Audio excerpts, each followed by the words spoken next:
Hello అండి, welcome back to the NS tech Telugu channel.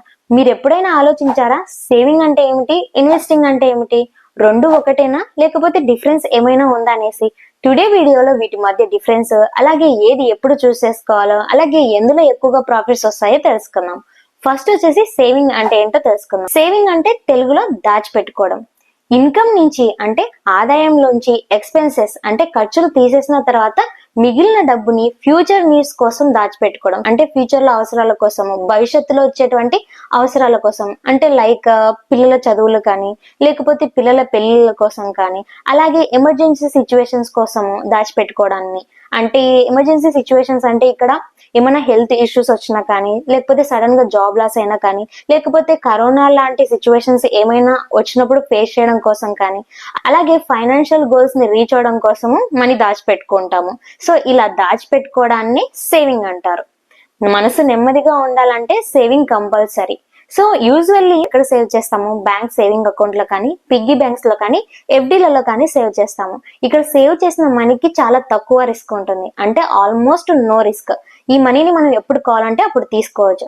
But వీటిపైన వచ్చేటువంటి ప్రాఫిట్స్ అనేవి చాలా తక్కువగా ఉంటాయి, అంటే వీటిపైన వచ్చేటువంటి ఇంట్రెస్ట్ అనేది చాలా తక్కువగా ఉంటుంది. సో ఫర్ ఎగ్జాంపుల్, మీరు మంత్లీ 10,000 రూపీస్ ఇంకా సేవ్ చేసినట్లయితే ఒక సంవత్సరం తర్వాత 1,20,000 రూపీస్ మీ దగ్గర ఉంటుంది.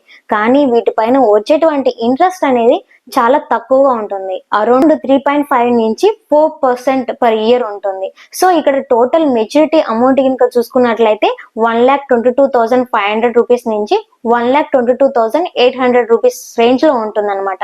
సో టోటల్ ప్రాఫిట్ కనుక చూసుకున్నట్లయితే కనుక ఇయర్లీ మీకు 2,500 రూపీస్ మాత్రమే వస్తుంది. అలాగే నెక్స్ట్ వచ్చేసి ఇన్వెస్టింగ్ అంటే ఏంటో తెలుసుకుందాం. ఇన్వెస్టింగ్ అంటే తెలుగులో పెట్టుబడి. అంటే ఇక్కడ డబ్బులు సేవ్ చేయడమే కాకుండా సేవ్ చేసిన డబ్బుల మీద రిటర్న్స్ రావడం కోసం పెట్టుబడి పెట్టడం. అంటే ఇక్కడ సేవ్ చేసిన మనీని పెరిగే విధంగా ఉపయోగించడాన్ని పెట్టుబడి అంటారు.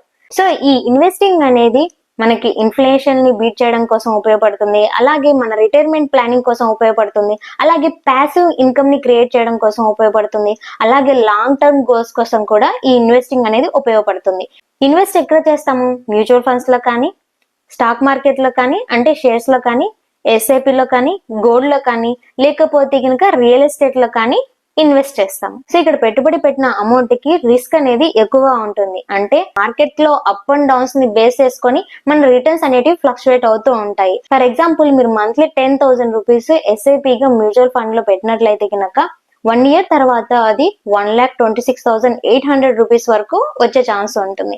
అంటే రిటర్న్స్ వచ్చేసి మీరు ఇంకా చూసుకున్నట్లయితే 6,800 రూపీస్ వరకు వచ్చే ఛాన్స్ ఉంటుంది. ఇన్వెస్టింగ్ పైన వచ్చేటువంటి రిటర్న్స్ ఎక్కువగా ఉంటుంది, అప్ టు 12% వరకు రావచ్చు, లేకపోతే 17% వరకు రావచ్చు. అంటే మీరు సెలెక్ట్ చేసుకున్నటువంటి మ్యూచువల్ ఫండ్ కేటగిరీని కానీ, లేకపోతే ఇంకా మీరు సెలెక్ట్ చేసుకున్నటువంటి ఇన్వెస్టింగ్ ప్లాన్ మీద ఆధారపడి ఉంటుంది. ఏది ఎప్పుడు చూస్ చేసుకోవాలో చూసుకున్నట్లయితే ఇంకా simple rules. Short term goals కోసం అంటే ఇంకా 1 ఇయర్ లోపల మనీ అవసరమైనట్లయితే ఇంకా సేవ్ చేసుకోవాలి. లాంగ్ టర్మ్ గోల్స్ అంటే ఇంకా 5 ఇయర్స్ లేదా అంతకంటే ఎక్కువ సమయం ఇంకా తీసుకున్నట్లయితే ఇంకా ఇన్వెస్ట్మెంట్ చేయాలి. చైల్డ్ ఎడ్యుకేషన్ కోసం ఇన్వెస్ట్మెంట్ చేయాలి. ఎమర్జెన్సీ ఫండ్స్ అంటే ఇంకా కంపల్సరీ సేవ్ చేయాలి. రిటైర్మెంట్ ప్లాన్ కోసం ఇన్వెస్ట్మెంట్ చేయాలి. వెకేషన్ ట్రిప్ కోసం సేవ్ చేయాలి. సో ఒక మంచి ఫైనాన్షియల్ లైఫ్ కి సేవింగ్ అండ్ ఇన్వెస్టింగ్ రెండు అవసరం. So plan your money wisely. ఈ రోజు చేసినటువంటి చిన్న చిన్న సేవింగ్స్ రేపటికి పెద్ద ఇన్వెస్ట్మెంట్ గా మారచ్చు. సో ఈ వీడియో మీకు హెల్ప్ఫుల్ గా అనిపించిందంటే ఇంకా లైక్ చేయండి, అలాగే మీ ఫ్రెండ్స్ కి యూజ్ అవుతుందంటే ఇంకా షేర్ చేయండి. ఫైనల్ గా సబ్స్క్రైబ్ చేసుకోండి. Thanks for watching this video.